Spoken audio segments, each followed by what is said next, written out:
স্কুলের কথা মনে পড়লেই কেমন একটা হাসি চলে আসে, তাই না? আর সেটা যদি হয় একটা ক্লাসরুম কমেডি স্কেচ, তাহলে তো কথাই নেই। কিন্তু কখনো কি মনে হয়েছে কেন ওই সাধারণ ক্লাসরুমের দৃশ্যগুলো আমাদের এত হাসায়? চলুন আজ একটা জনপ্রিয় স্কেচকে একটু কাটাছেঁড়া করে দেখি এর ভেতরে হাসির আসল মশলাটা ঠিক কি আছে। স্কেচের শুরুতেই জাস্ট শিক্ষকেরই একটা লাইন, ওকে ইয়ার ইয়ে লাস্ট ওয়ার্নিং থি, ব্যাস এই একটা লাইনে মানে হতাশ গলার টোনেই কিন্তু পুরো ক্লাসের ছবিটা একদম পরিষ্কার হয়ে যায়, আর কমেডির শুটটাও ঠিক এখান থেকেই সেট হয়ে যায়। তো এই ব্যবচ্ছেদে আমরা কি কি দেখব? প্রথমে তো আছে ক্লাসরুমের সেই যুদ্ধক্ষেত্র, তারপর দেখব কিছু অদ্ভুত চরিত্রকে, এরপর আসবে অজুহাতের শিল্প। হ্যাঁ, ঠিকই শুনেছেন। আর শেষে শেষে থাকছে হঠাৎ করে আসে একটা বিজ্ঞাপন আর প্রিন্সিপালের সেই বিখ্যাত দর্শন। আচ্ছা, তাহলে শুরু করা যাক। আর শুরুটা হবে এমন একটা জায়গা দিয়ে যা আমাদের সবার চেনা, স্কুলের ক্লাসরুম। কিন্তু দাঁড়ান, এই স্কেচে এটা কিন্তু কোনো সাধারণ ক্লাসরুম নয়। এটা রীতিমতো একটা বিশৃঙ্খলার মহাবিশ্ব, একটা হাসির যুদ্ধক্ষেত্র।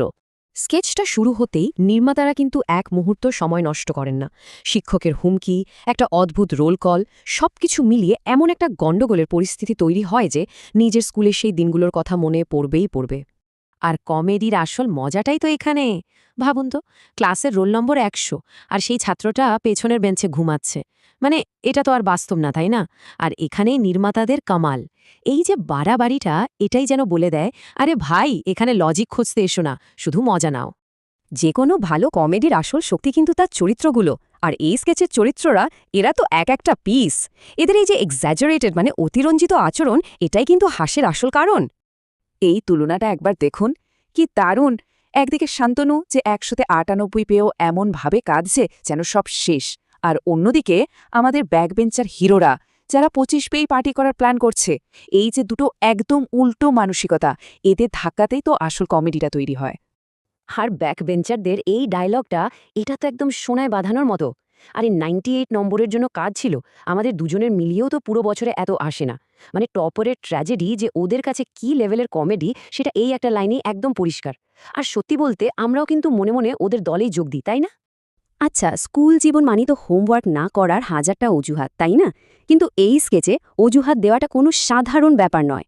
এটা রীতিমতো একটা আর্ট, একটা শিল্প, বলা যেতে পারে একটা মাস্টার ক্লাস। অজুহাতগুলোর লিস্টটা একবার ভাবুন তো। কারেন্ট চলে গিয়েছিল, বাড়িতেই ছিলাম না, এমনকি বাবার নাকি হোমওয়ার্কটা করে দেওয়ার কথা ছিল। মানে প্রত্যেকটা যুক্তি হাস্যকর, কিন্তু কি সাংঘাতিক ক্রিয়েটিভ। এরা সাধারণ অজুহাত দেয় না, রীতিমতো মহাকাব্য লিখে ফেলে। আর এত সব অবিশ্বাস্য গল্প শোনার পর টিচারের অবস্থাটা একবার ভাবুন। এই সব বাজে কথা শুনতে শুনতে আমার কান পেকে গেছে।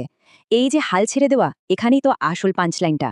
মানে ছাত্রদের জয় আর শিক্ষকের চূড়ান্ত হার। তো অজুহাতের পর্ব তো গেল, এবার জ্ঞানের পরীক্ষা। টিচার খুব সহজ একটা প্রশ্ন করলেন, তাজমহল কে বানিয়েছে?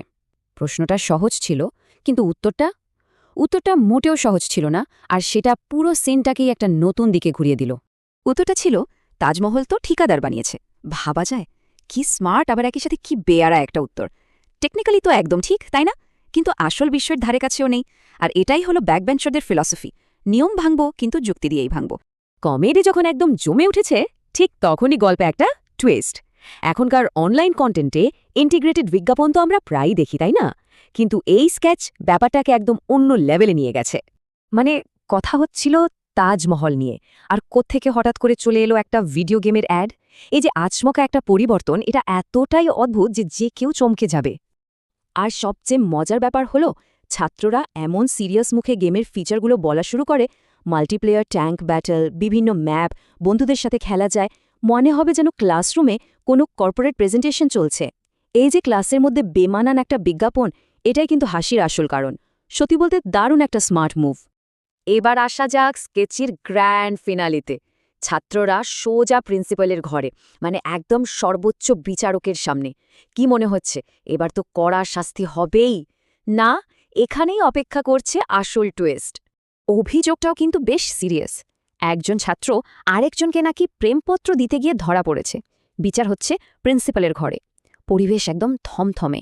কিন্তু এরপর যা ঘটল, তা সম্ভবত কেউই ভাবতে পারেনি। আর এখানেই আসে স্কেচের অন্যতম সেরা পাঞ্চলাইন। প্রিন্সিপাল উপদেশ দিচ্ছেন সঙ্গীত মানে মিউজিককে ভালোবাসতে। আর আমাদের ছাত্রটি কি ভাবছে? সে ভাবছে প্রিন্সিপাল তার প্রেমিকা সঙ্গীতার কথা বলছেন। মানে একটা শব্দের কি সাংঘাতিক ভুল বোঝাবুঝি। প্রিন্সিপাল বুঝাতে চাইলেন একটা জিনিস, আর ছাত্রটা বুঝল ঠিক তার উল্টোটা। ভালোবাসতে হলে একটা জিনিসকে ভালোবাসো, সঙ্গীতকে। এই গভীর উপদেশটা মুহূর্তের মধ্যে একটা চরম কমেডিতে পরিণত হলো। আর এই যে কমিউনিকেশন গ্যাপ, এটাই যেন পুরো স্কেচটার মূল কথা। তাহলে এই পুরো বিশ্লেষণের পর একটা প্রশ্ন থেকেই যায়, স্কুলের এই স্মৃতিগুলো কেন আমাদের সবার কাছে এত মজার, এত আপন মনে হয়? হয়তো কারণটা খুব সহজ, কারণ ওই সময়টায় এই ছোটখাটো বিদ্রোহ, বোকা বোকা বন্ধুত্ব আর এই মিষ্টি ভুল বোঝাবুঝিগুলোই ছিল আমাদের জীবনের সবচেয়ে বড় ঘটনা। আর তাই এই ধরনের কমেডিগুলো আমাদের শুধু হাসায় না, বরং সেই সোনালি দিনগুলোতেও ফিরিয়ে নিয়ে যায়।